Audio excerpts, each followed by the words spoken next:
नमस्कार, आदाब, सत श्री अकाल, जय हिंद दोस्तों। स्वागत है आप सबका आपके अपने चैनल कॉन्सेप्ट क्लासेस में। तो प्यारे बच्चों, आ गए हैं हम अपनी एक नई वीडियो के साथ जिसमें हम डिस्कस करेंगे बीपीएससी के फेवरेट क्वेश्चंस जो बिहार स्पेशल को लेकर हैं। टॉप 30 पीवीएस क्वेश्चंस को हम लोग देखेंगे। तो प्यारे बच्चों, आगे बढ़ने से पहले चैनल को सब्सक्राइब करना ना भूलें। चलिए बढ़ते हैं हम आगे और देखते हैं अपना पहला प्रश्न। बलदेव सहाय ने महाधिवक्ता के पद से त्याग पत्र कब दिया? आपके ऑप्शन हैं option A 1942, option B 1943, option C 1913 तथा ऑप्शन डी 1911। प्यारे बच्चों, अगर बात की जाए महाधिवक्ता की तो आर्टिकल 165 यानी 165 में राज्यपाल द्वारा महाधिवक्ता की नियुक्ति की जाती है। वहीं राज्य का सर्वोच्च विधिक अधिकारी अगर कहा जाए तो वो कौन होगा? महाधिवक्ता होगा।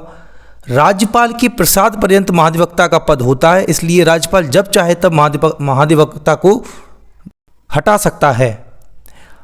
महाधिवक्ता राज्य के दोनों सदनों की कार्रवाई में भाग ले सकता है तथा सदन में बोलने की शक्ति भी इसके पास होती है, लेकिन महाधिवक्ता सदन में वोटिंग का अधिकार नहीं है, वह वोट नहीं कर सकता है। ठीक ऐसे ही जैसे राज्य में महाधिवक्ता होते हैं, ऐसे ही सेंटर यानी केंद्र में महान्यायवादी होते हैं और इसकी चर्चा आर्टिकल 76 में हमें देखने को मिलती है। वहीं आर्टिकल 76 के क्लॉज 1 में महान्यायवादी की नियुक्ति की चर्चा की गई है।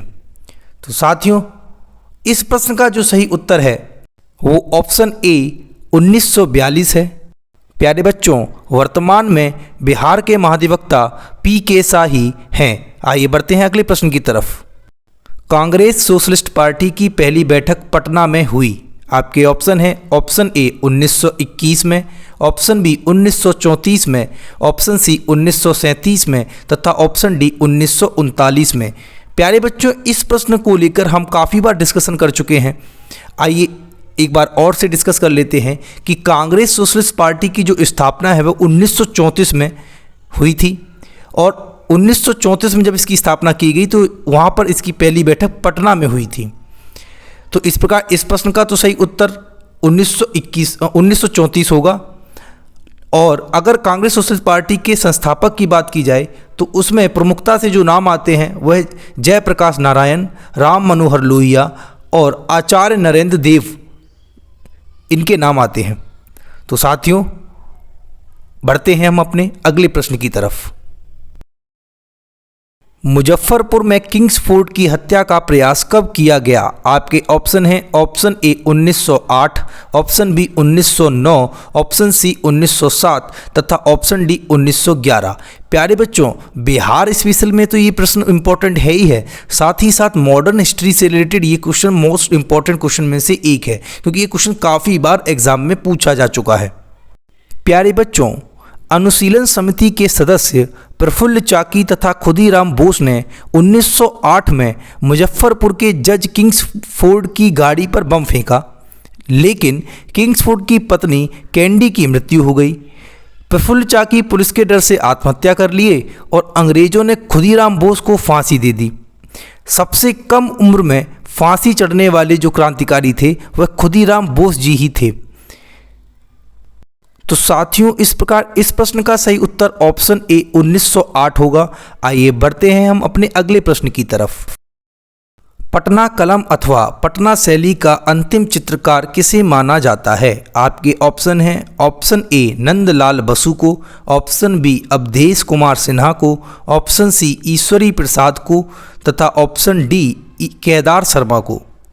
प्यारे बच्चों, अगर पटना शैली की बात की जाए तो इसको कंपनी शैली के नाम से भी जाना जाता है। इसे पुरुषों की चित्र शैली भी कहा जाता है, क्योंकि इसमें जो अधिकतर चित्रकार हैं वो पुरुष थे। तूलिका गिलहरी की पूंछ, ऊंट, सुअर या हिरण के बाल तथा कबूतर या चील के पंखों से यह चित्रकारी बनाई जाती थी। कलाकार रंग स्वयं बनाते थे और प्राकृतिक रंगों का प्रयोग करते थे। प्यारे बच्चों, इस शैली के प्रमुख चित्रकार सेवक राम, हुलास लाल, जयराम दास, फकीर चंद लाल और शिवलाल जी हैं। वहीं महिला कलाकार की बात की जाए तो दच्छो बीवी और सोना बीवी। प्यारे बच्चों, ईश्वरी प्रसाद वर्मा पटना कलम शैली के प्रसिद्ध चित्रकार थे और इन्हीं को पटना शैली का अंतिम चित्रकार माना जाता है। तो इस प्रकार इस प्रश्न का सही उत्तर ईश्वरी प्रसाद होगा। प्यारे बच्चों, नंदलाल बसु को 1954 में पद्म विभूषण दिया गया है। यह बिहार से ही संबंधित हैं और ये प्रमुख चित्रकार में से एक हैं। आइए बढ़ते हैं अगले प्रश्न की तरफ। बिस्मिल्लाह खां संबंधित थे। आपके ऑप्शन हैं ऑप्शन ए संतूर वादन से, ऑप्शन बी तबला वादन से, ऑप्शन सी बांसुरी वादन से तथा ऑप्शन डी शहनाई वादन से। प्यारे बच्चों, बिस्मिल्लाह खां जी का जन्म बिहार के डुमरांव गांव में हुआ था। इनका मूल नाम कमरुद्दीन खान था। वहीं अगर बात की जाए तो इनको 2001 में भारत रत्न से सम्मानित किया गया है। प्यारे बच्चों, मशहूर तबला वादक जाकिर हुसैन जी हैं।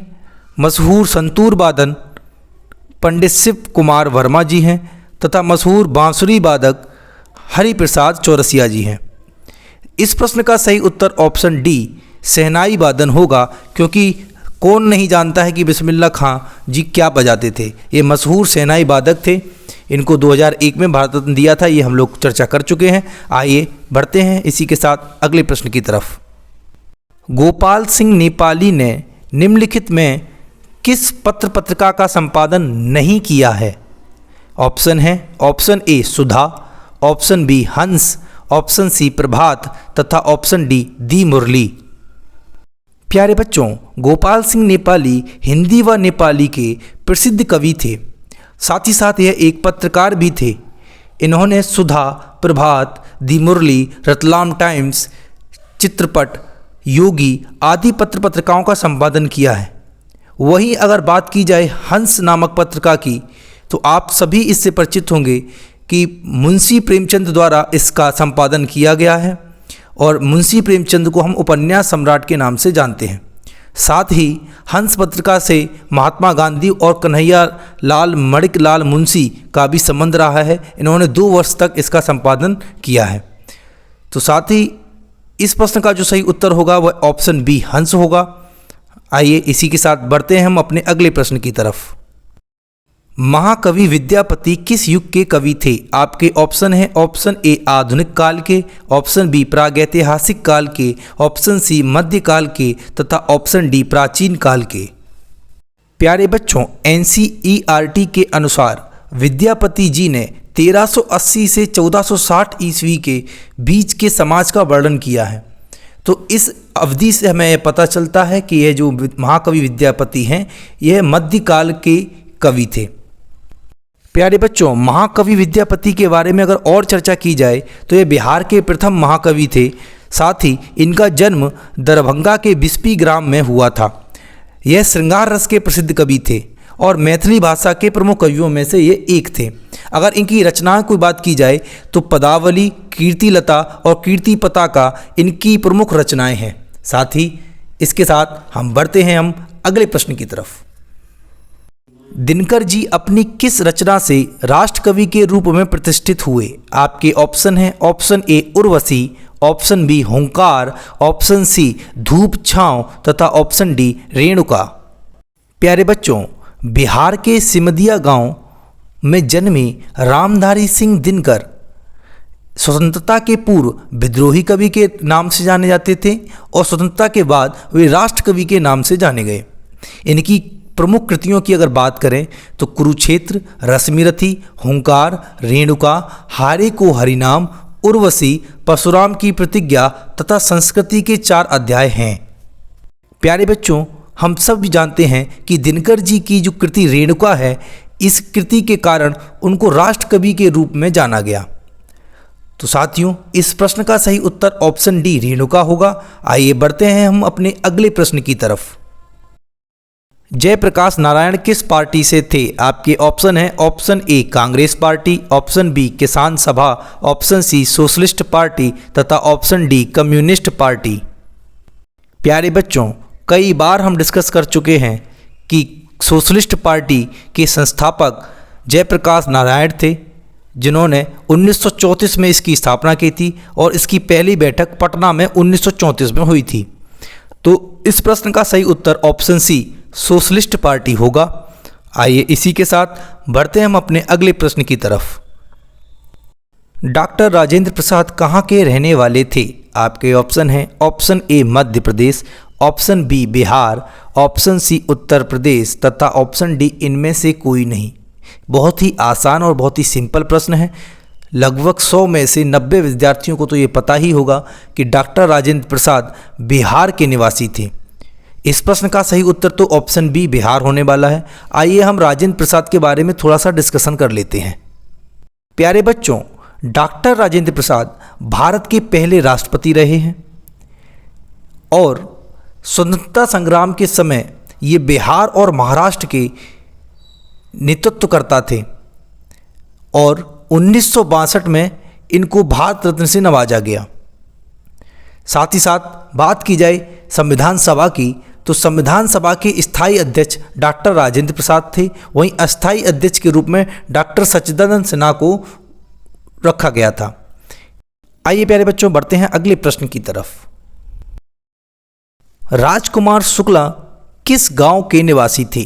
आपके ऑप्शन हैं ऑप्शन ए मुरली खैर के, ऑप्शन बी मुरली बरहवा के, ऑप्शन सी मुरली भीत के तथा ऑप्शन डी मुरलीधर के। प्यारे बच्चों, 9 जनवरी 1915 को महात्मा गांधी भारत लौटे, इसीलिए 9 जनवरी को हम भारतीय प्रवासी दिवस के रूप में मनाते हैं। 1916 में महात्मा गांधी ने कांग्रेस के लखनऊ अधिवेशन में भाग लिया। इस अधिवेशन की अध्यक्षता अंबिका चंद्र मजूमदार कर रहे थे। इसी अधिवेशन में राजकुमार शुक्ल ने गांधी जी को चंपारण के 3 कड्डिया पद्धति की जानकारी दी और उन्हें चंपारण आने का आग्रह किया। तो प्यारे बच्चों, राजकुमार शुक्ल के आग्रह पर ही 1917 में महात्मा गांधी राजेंद्र प्रसाद तथा अनुग्रह नारायण सिन्हा के साथ मिलकर चंपारण पहुंचे और वहां सफल सत्याग्रह किया। अंग्रेजों ने 3 कट्टिया पद्धति समाप्त कर दी और प्यारे बच्चों, बिहार में नील की खेती के लिए 3 कट्टिया पद्धति लाई गई थी, जिसके अनुसार आपको 20 कट्टे खेत में 3 कट्टे खेत पर आपको नील की खेती करना अनिवार्य होगा और जिस कारण वह खेत जो थे वो 3 साल के लिए बंजर हो जाते थे। प्यारे बच्चों, इस प्रश्न का सही उत्तर ऑप्शन बी मुरली बरहवा होगा। आइए इसी के साथ बढ़ते हैं अगले प्रश्न की तरफ। सच्चिदानंद सिन्हा किसके साथ जुड़े थे? आपके ऑप्शन हैं option A Dandi march, option B सविनय अवज्ञा आंदोलन, ऑप्शन सी भारत छोड़ो आंदोलन तथा ऑप्शन डी इनमें से किसी के साथ नहीं। प्यारे बच्चों, 12 मार्च 1930 को साबरमती आश्रम से गांधी जी अपने सहयोगियों के साथ नमक कानून तोड़ने के लिए दांडी की ओर चल दिए। 240 मील अर्थात 385 किलोमीटर की यात्रा को 24 दिन में पूरा किया और 6 अप्रैल 1930 को दांडी यात्रा पूरी हुई।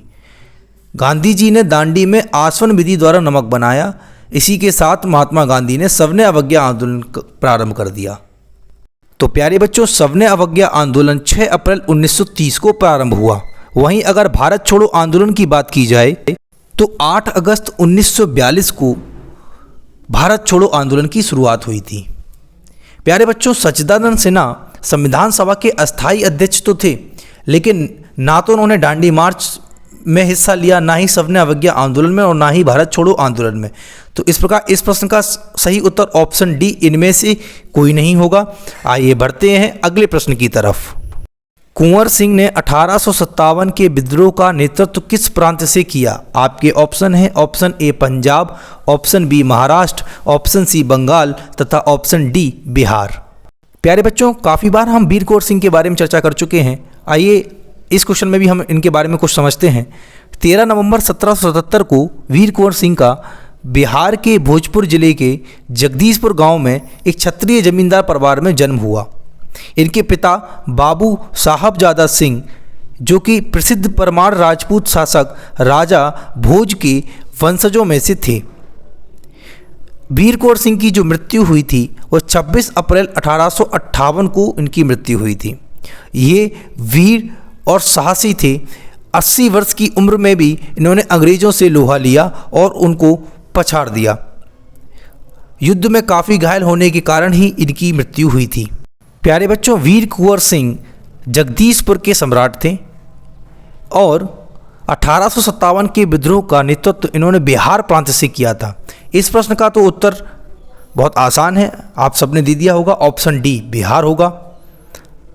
आइए साथियों, इसी प्रश्न के माध्यम से हम 1857 के विद्रोह में किस प्रांत से किसने नेतृत्व किया इसको समझ लेते हैं, क्योंकि काफ़ी बार एग्जाम में इससे क्वेश्चन बनते हैं। प्यारे बच्चों, मेरठ से कदम सिंह ने नेतृत्व किया था और इनके नेतृत्व को कॉलिन कैंपबेल ने दबा दिया था। दिल्ली प्रांत का नेतृत्व जो किया था वो बहादुर शाह जफर और बख्त खां के द्वारा किया गया था। हालांकि बहादुर शाह जफर तो पूरे 1857 की क्रांति के ही नेता थे और इनके इस नेतृत्व को लेफ्टिनेंट निकलसन और लेफ्टिनेंट हडसन के द्वारा नियंत्रित किया गया था। ये काफ़ी बार आपसे पूछा गया है, तो आपको ये याद रखना है। अंबाला स्थान की अगर बात करें तो अंबाला से इसका नेतृत्व राव तुलाराम जी ने किया था और इसके विद्रोह को भी लेफ्टिनेंट निकलसन और लेफ्टिनेंट हडसन के द्वारा दबा दिया गया था। मथुरा प्रांत से अगर बात की जाए तो इसका नेतृत्व किया था देवी सिंह ने और इसको भी कॉलिन कैंपबेल के द्वारा दबा दिया गया था। कानपुर से अगर पूछा जाए आपसे तो कानपुर से विद्रोह का नेता कौन था? नाना साहब, जिनको धोधू पंत नाम से भी जाना जाता है, और तात्या टोपे, जिनका असली नाम रामचंद्र पांडुरंग था। कानपुर से नेतृत्व को दबाने का जो काम किया था वो कॉलिन कैंपबेल ने किया था। झांसी का नेतृत्व किसने किया? रानी लक्ष्मीबाई ने। इसको भी कैप्टन ह्यूरोज के द्वारा दबा दिया गया। लखनऊ से नेतृत्व किया बेगम हजरत महल ने, इसको कॉलिन कैंपबेल के द्वारा दबा दिया गया। इलाहाबाद से नेतृत्व किया लियाकत अली ने, काफ़ी इंपॉर्टेंट है, इसको कर्नल नील के द्वारा दबा दिया गया। वहीं फैजाबाद से नेतृत्व किया था मौलवी अब्दुल्ला ने, इसको जनरल रेनार्ड के द्वारा दबा दिया गया। वहीं गोरखपुर प्रांत से 1857 के विद्रोह का नेतृत्व गजोदर सिंह ने किया, इसको जनरल रेनार्ड के द्वारा ही दबा दिया गया था। बिहार के जगदीशपुर से कुंवर सिंह ने नेतृत्व किया, बहुत इंपॉर्टेंट है, और इसको किसने नियंत्रित किया था? कॉलिन कैंपबेल के द्वारा इस विद्रोह को दबा दिया गया। वहीं बरेली प्रांत से 1857 के विद्रोह का नेतृत्व खान बहादुर ने किया था, जिसको विंसेंट आयर के द्वारा नियंत्रित कर दिया गया। इस प्रश्न में हमने 1857 के विद्रोह के जो भी नेतृत्वकर्ता थे उनसे बनने वाले सभी प्रश्नों को सॉल्व किया है। तो ये डिस्कशन, ये व्याख्या आपके लिए बहुत इंपॉर्टेंट होगी। आइए इसी के साथ बढ़ते हैं हम अपने आज के अगले प्रश्न की तरफ। कुंवर सिंह राजा थे, आपके ऑप्शन है ऑप्शन ए हमीरपुर के, ऑप्शन बी रामपुर के, ऑप्शन सी जगदीशपुर के तथा ऑप्शन डी धीरपुर के। प्यारे बच्चों, अभी हमने डिस्कशन किया था कुंवर सिंह के बारे में और बहुत ही सिंपल और आसान क्वेश्चन होगा आप सबके लिए। आप सब इसका आंसर देंगे क्या? ऑप्शन सी जगदीशपुर, जो कहाँ पर स्थित है? बिहार में स्थित है। आइए साथियों, इसी के साथ बढ़ते हैं हम अपने अगले प्रश्न की तरफ। कुंवर सिंह के विरुद्ध आरा में अंग्रेजी फौज का नेतृत्व करने वाला पहला सेना नायक इनमें कौन था?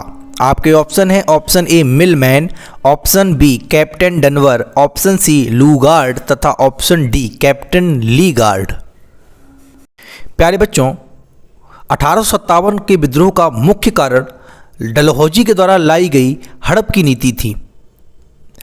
जिस समय 1857 का विद्रोह हुआ उस समय भारत का प्रथम वायसराय लॉर्ड कैनिंग था, जो 1856 से 1862 तक गद्दी पर बैठा था। इसी के द्वारा विधवा पुनर्विवाह अधिनियम भी लाया गया था। प्यारे बच्चों, 1857 के विद्रोह की जो शुरुआत हुई वो 10 मई 1857 को हुई और इस विद्रोह का चिन्ह कमल और रोटी था। काफ़ी बार एक प्रश्न पूछा गया है कि 1857 के विद्रोह का चिन्ह क्या था, तो आप सबको याद होना चाहिए कमल और रोटी इसका चिन्ह था। इस प्रश्न की बात की जाए तो कुंवर सिंह के विरुद्ध आरा में अंग्रेजी फौज का नेतृत्व कैप्टन डनवर के द्वारा किया गया था, इसलिए इस प्रश्न का सही उत्तर ऑप्शन बी कैप्टन डनवर होगा। इसी के साथ बढ़ते हैं अगले प्रश्न की तरफ। कुंवर सिंह के पिता का नाम था, आपके ऑप्शन है option A Rambakhsh Singh, option B Udwant Singh, option C Sahabzada Singh तथा ऑप्शन डी उमराव सिंह। प्यारे बच्चों, अभी हमने कुंवर सिंह के बारे में समझा था, वहाँ हमने चर्चा की थी कि इनके पिता का नाम क्या था? बाबू साहबजादा सिंह था, जो एक प्रसिद्ध परमार राजपूत शासक राजा भोज के वंशजों में से थे। साथियों, इस प्रश्न का सही उत्तर ऑप्शन सी साहबजादा सिंह होगा। इसी के साथ बढ़ते हैं हम अपने अगले प्रश्न की तरफ। बिहार की प्रचलित कला है, आपके ऑप्शन है option A Madhubani, option B Awadhi, option C Mughal तथा ऑप्शन डी इनमें से कोई नहीं। इस प्रश्न का उत्तर तो बच्चे की जुबान पर होगा, क्योंकि बहुत ही सिंपल सा क्वेश्चन है और बिहार के रहने वाले हर एक व्यक्ति को इसका आंसर तो पता ही होगा। इसका आंसर है मधुबनी। बिहार की प्रचलित कला क्या है? मधुबनी है। आइए इस प्रश्न के माध्यम से हम बिहार में अन्य प्रचलित कलाओं के बारे में भी समझ लेते हैं जो हमारे एग्जाम पॉइंट ऑफ व्यू से बहुत इंपॉर्टेंट है। बिहार की प्रचलित कलाओं में से एक कला है टिकुली कला। इस शिल्प की उत्पत्ति पटना शहर में मानी जाती है। इसमें कांच को पिघलाना, प्राकृतिक रंगों में ट्रेस पैटर्न को जोड़ना और उसके बाद इसे टिकुली या बिंदी बनाने के लिए सोने की पन्नी से अलंकृत करना शामिल है। इसे विवाहित भारतीय महिलाओं द्वारा अपने माथे पर पहना जाता है। अगली है बांस और बेंत शिल्प। प्रागैतिहासिक युग से शुरू हुई बिहार में बांस और बेंत के शिल्प में टोकरियां, घरेलू सामान, बने हुए गेट, फर्नीचर और बेंत के उत्पाद जैसे बेंत के फर्नीचर और अन्य सजावटी वस्तुएं शामिल हैं। अधिकांश कारीगर बिहार के आदिवासी लोग हैं जो बांस और बेंत की से उपयुक्त वस्तुएं निपुणता से निर्मित करते हैं। मुख्यतः भूटिया जनजाति बांस और बेंत की वस्तुएं बनाने की कला में माहिर है। अगली शिल्प कला है धातु शिल्प। बिहार में पीतल और बेल मेटल कला लगभग 300 साल पुरानी है। यह सजावटी वस्तुओं जैसी देवी देवताओं की मूर्तियों और अन्य दैनिक उपयोगों की वस्तुओं के लिए लोकप्रिय है। पीतल या बेल मेटल शिल्प वस्तुओं को एक खोई हुई मोम तकनीक का उपयोग करके धातु को पिघलाकर तैयार किया जाता है। तो साथियों, इस प्रश्न का उत्तर ऑप्शन ए मधुबनी है। आइए बढ़ते हैं अगले प्रश्न की तरफ। बिहार का प्रसिद्ध पर्व है, आपके ऑप्शन है option A Durga Puja, option B Vaisakhi, option C Chhath Puja तथा ऑप्शन डी इनमें से कोई नहीं। प्यारे बच्चों, छठ पूजा बिहार और पूर्वांचल का सबसे लोकप्रिय त्यौहार है। यह त्यौहार सूर्यदेव तथा देवी उषा को समर्पित है। यह त्यौहार वर्ष में 2 बार चैत्र माह तथा कार्तिक माह में मनाया जाता है। यह त्यौहार त्रिदिवसीय है। प्यारे बच्चों, ऑप्शन में दिए गए 2 त्यौहार दुर्गा पूजा और बैसाखी, हम सभी जानते हैं दुर्गा पूजा पश्चिम बंगाल में प्रमुखता से मनाई जाती है, वहीं वैसाखी पंजाब का प्रमुख पर्व है। इस प्रश्न का सही उत्तर ऑप्शन सी छठ पूजा है। आइए बच्चों, बिहार के कुछ प्रसिद्ध पर्वों के बारे में और प्रमुखता से देख लेते हैं, जिसमें से एक त्यौहार है नाग पंचमी। यह बिहार का एक प्रसिद्ध त्यौहार है। इसको श्रावण मास की पंचमी को प्रतिवर्ष मनाया जाता है। यह त्यौहार मुख्यतः बिहार के राजगीर में मनाया जाता है। वहीं मधुश्रावणी त्यौहार, यह बिहार के मिथिलांचल का प्रसिद्ध त्यौहार है। इस त्यौहार का उद्देश्य सुहाग की रक्षा हेतु है। इसका आयोजन हिंदू कैलेंडर के श्रावण मास में किया जाता है। ज्योतिया व्रत, यह त्यौहार संतानों की दीर्घायु हेतु माताओं द्वारा निर्जला व्रत के रूप में मनाया जाता है।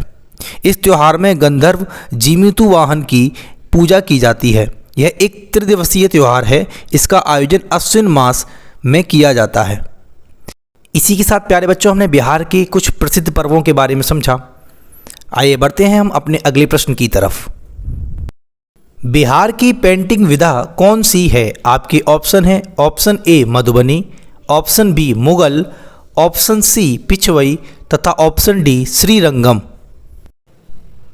प्यारे बच्चों, अभी हमने ऐसा ही ठीक प्रश्न सॉल्व किया है, तो ये रिपीटेड क्वेश्चन है और आप सबको इस प्रश्न का सही उत्तर पता होगा। इस प्रश्न का जो सही उत्तर है वह ऑप्शन ए मधुबनी है। मधुबनी बिहार की सबसे प्रसिद्ध पेंटिंग विधा है, सबसे प्रसिद्ध चित्रकला है। इसमें प्राकृतिक रंगों का प्रयोग किया जाता है। आइए बढ़ते हैं अगले प्रश्न की तरफ। सोनपुर मेला को कहते हैं, आपके ऑप्शन है ऑप्शन ए हरियर क्षेत्र मेला, ऑप्शन बी जानकी नवमी मेला, ऑप्शन सी सौराठ मेला तथा ऑप्शन डी वैशाली मेला। प्यारे बच्चों, सोनपुर मेला बिहार का प्रसिद्ध मेला है। इस प्रश्न के माध्यम से हम चर्चा कर लेते हैं बिहार के कुछ प्रमुख मेलों के बारे में। पहला मेला सोनपुर मेला। सोनपुर पशु मेला कार्तिक पूर्णिमा पर नवंबर के महीने में सोनपुर बिहार में आयोजित किया जाता है। सोनपुर पवित्र नदियों गंगा और गंडक के संगम पर स्थित है। मेले के अलावा सोनपुर मवेशी मेले में आने वाले लोगों का एक उद्देश्य संगम पर पवित्र डुबकी लगाना और हरिहरनाथ मंदिर में प्रार्थना करना है। इसे हरिहर क्षेत्र मेला के नाम से भी जाना जाता है। और यह दुनिया भर से पर्यटकों को आकर्षित करता है। इसकी उत्पत्ति प्राचीन काल में हुई है। यहीं पर चंद्रगुप्त मौर्य गंगा नदी के पार हाथी और घोड़े खरीदते थे। दूसरा मेला मलमास मेला है। हिंदू कैलेंडर के अनुसार प्रत्येक तीसरा वर्ष 13 मास का होता है, जिसे मल मास के रूप में अधिमास भी कहा जाता है। मान्यताओं के अनुसार यह बहुत ही पवित्र महीना है। इस अवसर पर राजगीर में एक बड़ा मेला लगता है। इस मेले में लाखों की संख्या में श्रद्धालु आते हैं। तीसरा मेला मकर संक्रांति मेला है। मकर संक्रांति, जिसे मकर संक्रांति या माधी के नाम से भी जाना जाता है, सूर्य देवता के संदर्भ में हिंदू कैलेंडर में एक त्यौहार का दिन है। यह प्रत्येक वर्ष जनवरी में मनाया जाता है। 14 जनवरी को इसे मकर संक्रांति या सकरात या खिचड़ी के रूप में मनाया जाता है। 15 जनवरी को इसे मकरत के रूप में मनाया जाता है, जब लोग विशेष खिचड़ी का स्वाद लेते हैं। अगला मेला है पितृपक्ष मेला। ऐतिहासिक रूप से गया को हिंदुओं के लिए सबसे पवित्र शहरों में से एक माना गया है। पितृपक्ष के दौरान हिंदू अपने पूर्वजों की पूजा करते हैं, श्राद्ध कर्म करते हैं और पिंडदान करते हैं। ऐसा माना जाता है इससे दिवंगत आत्मा को मोक्ष मिलता है। आइए अगले मेले की बात कर लेते हैं। यह है श्रावणी मेला। श्रावणी मेला देवघर में आयोजित किया जाता है, जहां देश भर से लाखों श्रद्धालु बाबा वैद्यनाथ मंदिर में इकट्ठा होते हैं। यह मेला ज़्यादातर जुलाई और अगस्त के महीने में पड़ता है। यह 30 दिनों तक चलता है और इसे दुनिया का सबसे बड़ा और सबसे लंबा धार्मिक मेला माना जाता है। याद रखना है ये क्वेश्चन, दुनिया का सबसे बड़ा और सबसे लंबा धार्मिक मेला किसे माना जाता है? श्रावणी मेला को। श्रावण के महीने में लाखों कांवरिया सुल्तानगंज में गंगा से पवित्र जल एकत्र करते हैं। इसे एक कांवर पर बर्तन में ले जाते हैं और देवघर में वैद्यनाथ धाम में ज्योतिर्लिंग पर चढ़ा देते हैं। तो साथियों, इसी के साथ हमने बिहार में प्रसिद्ध मेलों की चर्चा की, जिनमें सोनपुर मेला, मलमास मेला, मकर संक्रांति मेला, पितृपक्ष मेला और श्रावणी मेला आता है। इनसे बनने वाले किसी भी प्रश्न में मुझे नहीं लगता आपको कोई समस्या होगी। इस प्रश्न का सही उत्तर ऑप्शन ए हरिहर क्षेत्र मेला है। आइए बढ़ते हैं अगले प्रश्न की तरफ। बिहार का अद्वितीय त्यौहार क्या है? आपके ऑप्शन है option A Deepavali, option B Chhath, option C Vinayaka Chaturthi तथा ऑप्शन डी बिहू।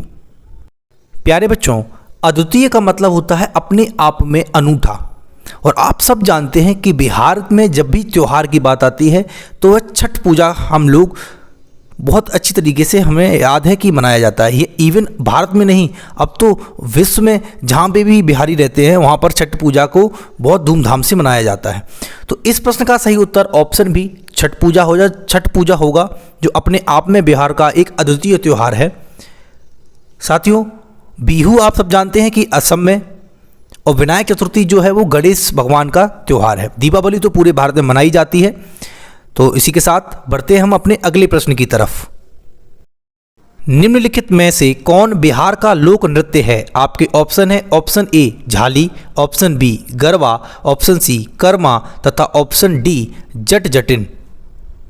आइए प्यारे बच्चों, इस प्रश्न के माध्यम से हम समझ लेते हैं बिहार के प्रमुख लोक नृत्यों को, जो हमारे एग्जाम पॉइंट ऑफ व्यू से काफ़ी इंपॉर्टेंट है और काफ़ी बार हमसे पूछे जा चुके हैं। पहला बिहार का लोक नृत्य है विदेशिया। आप सबने सुना होगा, यह भोजपुर क्षेत्र में लोकप्रिय है। पुरुषों द्वारा इसमें अभिनय किया जाता है। वहीं बात करें जट जटिन की, तो अविवाहित लड़कियों द्वारा इसमें अभिनय किया जाता है और ये वैवाहिक जीवन का प्रदर्शन करते हैं। अगला बिहार का लोक नृत्य है डोमक। डोमक जो है वो घरेलू नाट्य है, महिलाओं द्वारा प्रस्तुत किया जाता है। अगला है सामा चकेवा। यह प्रश्नोत्तर शैली में होता है, बालिकाओं द्वारा इसमें अभिनय किया जाता है। फिर अगला है कीर्तनिया। कीर्तनिया जो है वो भक्तिपूर्ण लोक नाट्य है, श्री कृष्ण की लीलाओं का इसमें वर्णन किया जाता है। प्यारे बच्चों, अन्य लोक नृत्य जो बिहार के हैं वो कठ घोड़वा, लौंडा, करिया झूमर, जोगीड़ा, पंवड़िया, घोसिया, झिझिया, खोलडिन, विद्यापति, झरनी, ये सब बिहार के अन्य लोक नृत्य भी इसमें आते हैं। तो हमने इस प्रश्न के माध्यम से बिहार के सभी प्रमुख लोक नाट्य और लोक नृत्यों को समझ लिया है। प्यारे बच्चों, इस प्रश्न की अगर बात करें तो इसका ऑप्शन ए झाली, ये जो झाली लोक नृत्य है ये हिमाचल प्रदेश का है। गरबा लोक नृत्य गुजरात का है और कर्मा आप सब जानते हैं ये मध्य प्रदेश का लोक नृत्य है। तो बचा है ऑप्शन डी जट जटिन, और अभी हमने समझा भी था जब हमने बिहार के लोक नृत्यों की चर्चा की थी। तो इसका आंसर जो होगा वो ऑप्शन डी जट जटिन होगा। इसी के साथ बढ़ते हैं हम अपने अगले प्रश्न की तरफ। पद्मश्री सीता देवी किसकी प्रसिद्ध हस्ती थी? आपके ऑप्शन है, ऑप्शन ए शास्त्रीय नृत्य, option B Madhubani painting, option C Maithili cinema तथा ऑप्शन डी भोजपुरी सिनेमा।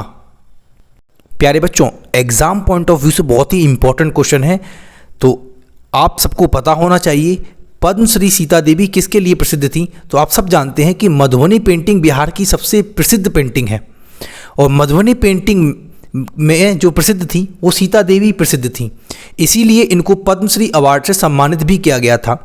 तो इस प्रश्न का जो सही उत्तर है वह ऑप्शन बी मधुबनी पेंटिंग है।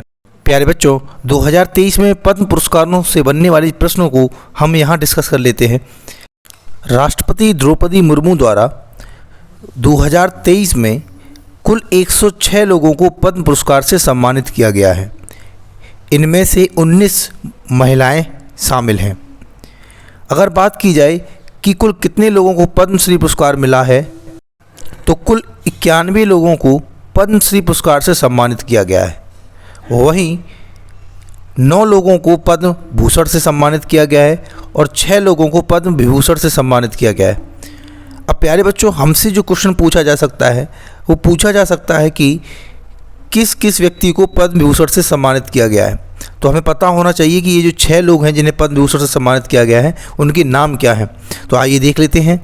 बालकृष्ण दोषी, जाकिर हुसैन, SM कृष्णा, दिलीप महालनोबिस, श्रीनिवास वर्धन, मुलायम सिंह यादव। इसी के साथ बढ़ते हम अपने अगले प्रश्न की तरफ। नवनालंदा महाविहार किसके लिए विख्यात है? आपके ऑप्शन है, ऑप्शन ए महावीर का जन्म स्थान, ऑप्शन बी संग्रहालय, ऑप्शन सी पाली अनुसंधान संस्थान तथा ऑप्शन डी ह्वेनसांग स्मारक। प्यारे बच्चों, नालंदा में महत्वपूर्ण दर्शनीय स्थल की अगर बात की जाए तो उनमें शामिल है नालंदा विश्वविद्यालय के भग्नावशेष। भग्नावशेष का मतलब, क्योंकि अब तो वह अवशेष रह गया है ना भवन का, तो उसको देखना हो तो वो हम दर्शनीय स्थल में आता है। नालंदा पुरातात्विक संग्रहालय, नव नालंदा महाविहार, ह्वेनसांग मेमोरियल हॉल, पावापुरी, बड़ी दरगाह और छोटी दरगाह। अगर बात की जाए नव नालंदा महाविहार किसके लिए विख्यात है, तो ह्वेनसांग स्मारक नव नालंदा महाविहार के अंतर्गत आता है। इसीलिए इस प्रश्न का जो सही उत्तर होगा वो ह्वेनसांग स्मारक होगा। प्यारे बच्चों, 629 ईस्वी में प्रसिद्ध चीनी यात्री ह्वेनसांग भारत आया था और यह 16 वर्षों तक भारत में रहा। ह्वेनसांग भारत में 645 ईस्वी तक रहा था। इसने नालंदा से बौद्ध शिक्षा प्राप्त की और इसकी जो प्रसिद्ध पुस्तक है सीयूकी है। इसने सीयूकी नामक पुस्तक लिखी थी और उसमें गुप्तोत्तर काल के बारे में इसने बताया था। तो साथियों, इसी के साथ बढ़ते हम अपने अगले प्रश्न की तरफ।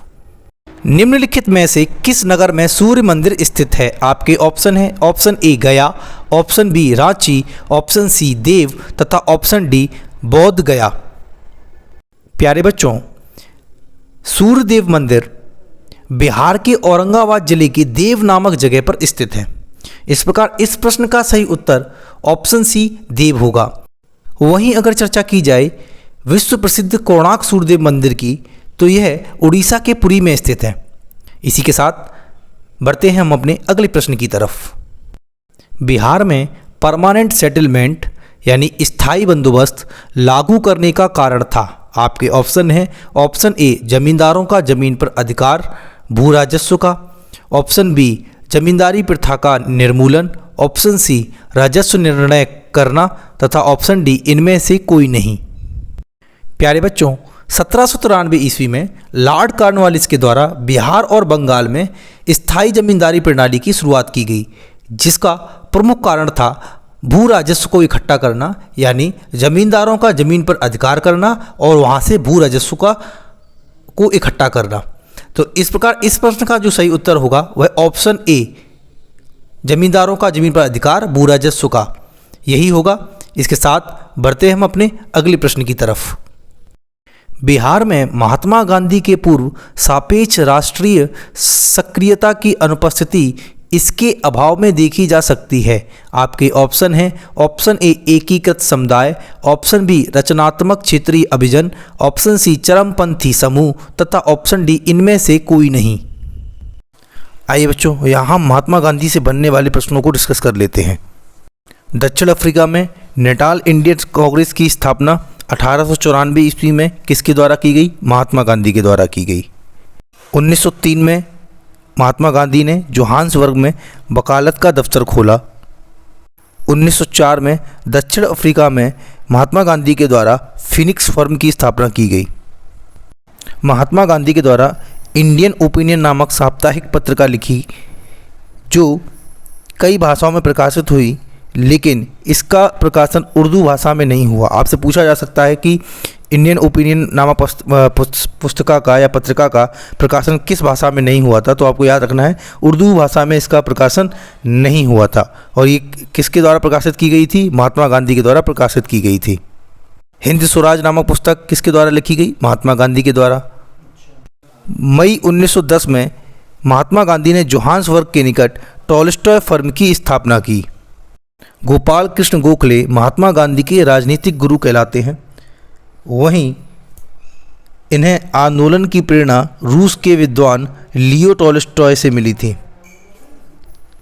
जर्मन विद्वान रस्किन से महात्मा गांधी को भूख हड़ताल की प्रेरणा मिली।